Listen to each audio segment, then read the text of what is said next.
Her suspicion skyrocketed. Her attention fixed again on the side of his head where blood had coagulated. The wound wasn't bleeding anymore. She would tend that injury later. As her gaze quickly trekked down his left leg, her mind registered his features: a strong, square jaw, a cleft in his chin, long, dark eyelashes that fanned the top of his cheeks in stark contrast to the pallor that tinged his tanned skin. Her attention focused on the blood-soaked cloth that had been used to stop the bleeding. Tess snatched a pair of latex gloves from her first aid kit, then snapped them on and untied the cloth, removing it from his leg. There was a small bullet hole in the front part of his thigh. Was that an exit wound? She prayed it was, and checked the back of his leg. She found a larger wound there, which meant the bullet had exited from the front. Shot from behind. Was he ambushed? A shiver snaked down her spine. At least she didn't have to deal with extracting a bullet. What she did have to cope with was bad enough. The very seclusion she'd craved this past week was her enemy now. The closest road was nearly a day's hike away. First, stop the bleeding. Trying not to jostle him too much, she cut his left jean leg away to expose the injury more clearly. She scanned the cabin for something to elevate his lower limbs, a footstool. She used that to raise his legs higher than his heart. Then she put pressure on his wounds to stop the renewed flow of blood from the bullet holes. She cleansed the areas, then bandaged them. After that, she cleaned the injury on his head and covered it with a gauze pad.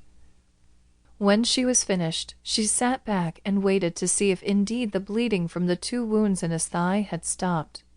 From where the holes were, it looked as though the bullet had passed through muscles, missing bone and major blood vessels. But from the condition the man had been in when he'd arrived, he was lucky he'd survived this long. If the bullet had hit an inch over, he would have bled out. She looked at his face again. What happened to you? Even in his unconscious, unkept state, his features gave an impression of authority and quiet power. In her line of work, she'd learned to think the worst and question everything. Was he a victim? Was there somebody else out there who'd been injured? Who had pulled the trigger, a criminal or the law? Then it hit her. She was this man's lifeline. If she hadn't been here in this cabin at this time, he would have surely died in these mountains. Civilization was a 10-hour hike from here. From his appearance, he'd already pushed himself beyond most men's endurance. Lord, I need your help. I've been responsible for people's lives before, but this is different. I'm alone up here, except for you.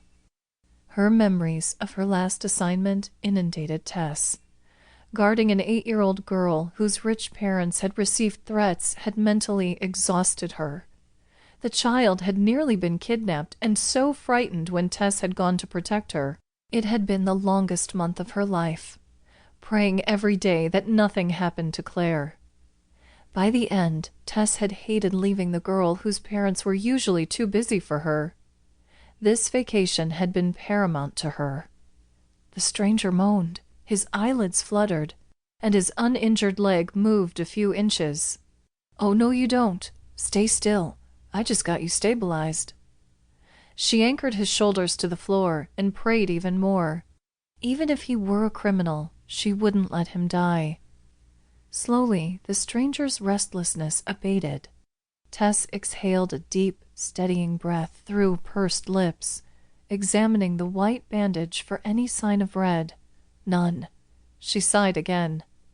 When she'd done all she could, she covered him completely with a blanket and then made her way to the fireplace. The last log burned in the middle of a pile of ashes. Though the days were still warm in October, the temperature would drop into the 40s come evening. She needed more fuel. Tess crossed the few steps to the kitchen, lifted the coffee pot, and poured the last of it into her mug. Her hands shook as she lifted the drink to her lips.